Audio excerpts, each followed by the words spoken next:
Si Walde Carbonell, ang kawal ng demokrasya. Gonggong na senador. Uulitin ko po, ang mga senadores natin, gonggong, with exception of only one.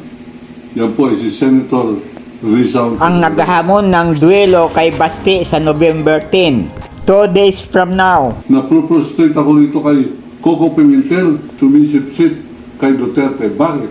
Sapagkat ang anti-drug war ni Duterte ay wala. Ang kanyang anti-drug war na totoo ay paano tatakutin ang sambayanang Pilipino. Ngayong patay dito, patay doon, patay. Natakot lahat, lalo po media, na katulong niya sa pagpapalaganap ng kulto ng kamatayan. Bakit? Unang niyang tinakot ang media. Mayor pa lang siya, meron na siyang pinapatay na mediaman. Yan ay si June Porras Pala. Ako po nag-imbestiga niyan. Tiniterrorize niya ako, nagpunta ako ng Davao. Hinamon daw siya ni Duterte ng duelo pero hindi naman sumipot nung siya ay dumating. Huwag ka matakot. Huwag ka. Gonggong pala mga senador eh.